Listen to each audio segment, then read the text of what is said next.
Hi, my name is Mel and welcome to my YouTube channel. In this video we're going to be filling a sketchbook spread using the kuretake gansai tambi watercolors. I hope I pronounced that right. But before we start to paint, we have to sketch.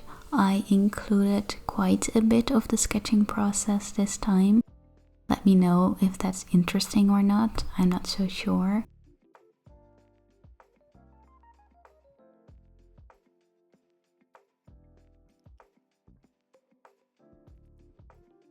When I do include the sketching process, I do like to include the parts of me erasing as well, at least some of it, because that's how I sketch. I do erase, I don't get it right or how I want it to look the first time usually.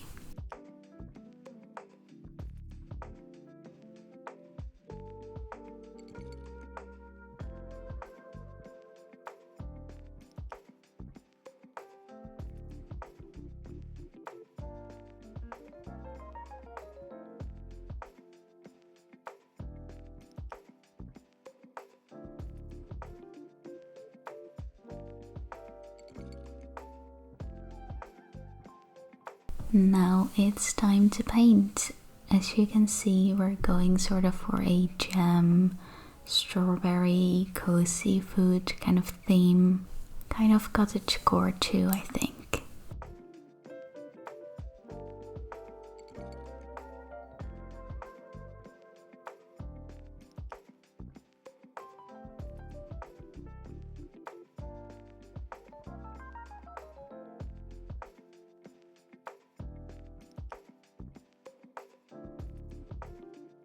I've had these paints for a couple of years now.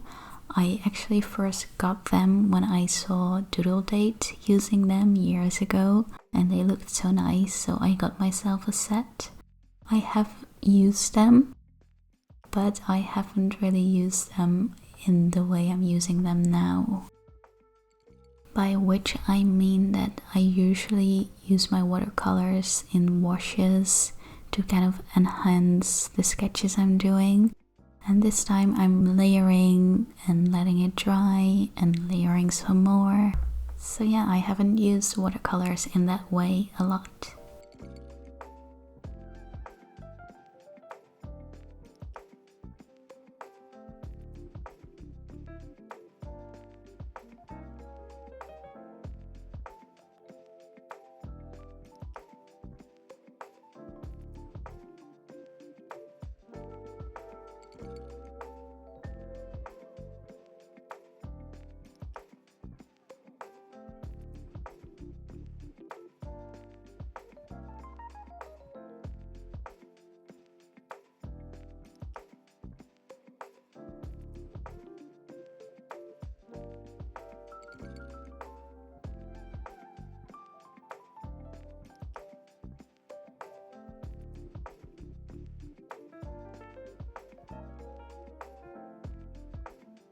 These paints are extremely vibrant. I really love them.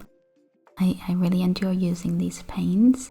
They are traditional Japanese paints and the colors are made to match the original Japanese landscape. They are also light fast, but the more water you add, the less light fast they become.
I had fun with this. It is like sort of a test in patience because I really wanted to properly let each layer dry before I went on top with another layer.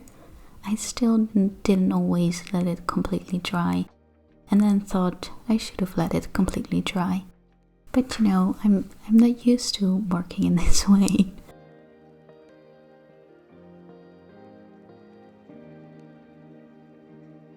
I think especially with the pie in the middle, I didn't always let it completely dry, and I do think it's my least favorite sketch of the bunch, but that's okay.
I did use the white paint in this set for the highlights, and I will say it dries a little bit grayish yellowish. It doesn't stay really bright white.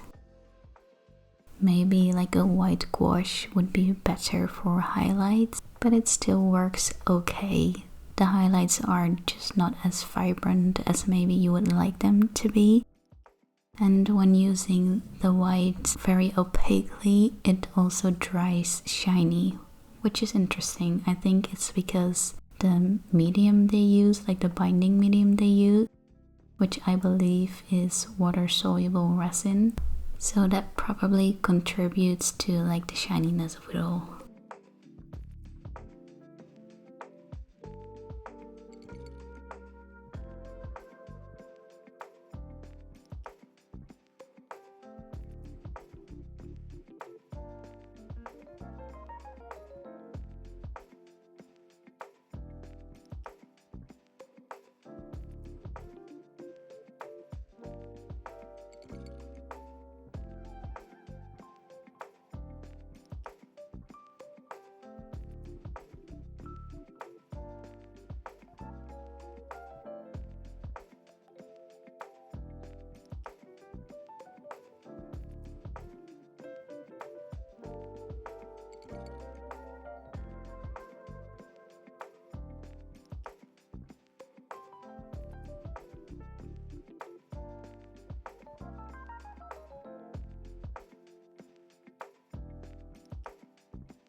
I did work with a pretty limited color palette. There's pinks and reds and oranges.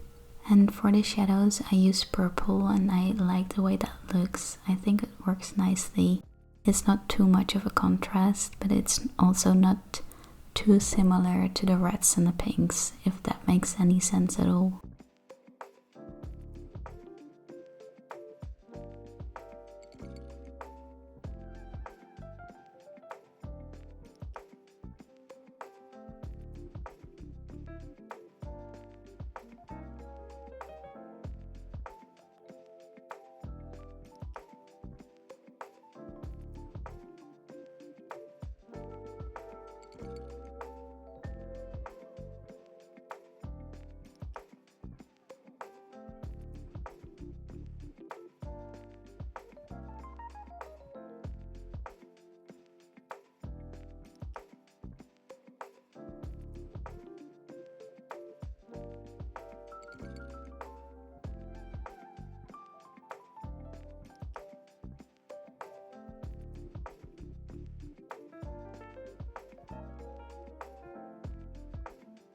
For the accents, for the contrasting color, I used green, and I think that really adds nicely to the cottagecore vibe.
If there's a medium you'd like to see me use, or a subject you would like to see me paint or draw, I'm always open to suggestions.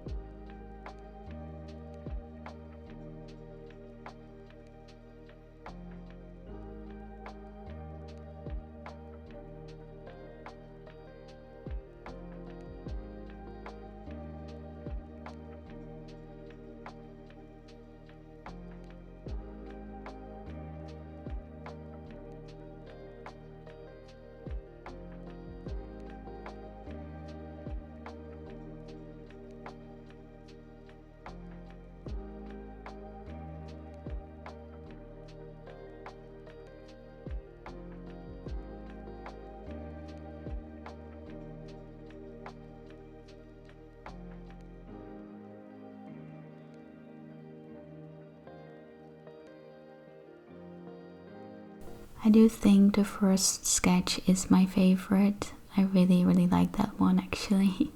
Kind of like surprisingly. And then I also really like the little mini pies on the bottom right. And overall, even though I don't like every single sketch, I think this sketchbook spread looks fun. It feels cozy to me. I would love to know which sketch on this spread is your favorite, if you have one. Thank you so much for watching. I had fun painting. I hope you had fun watching me paint. And I hope to see you in the next one. Bye!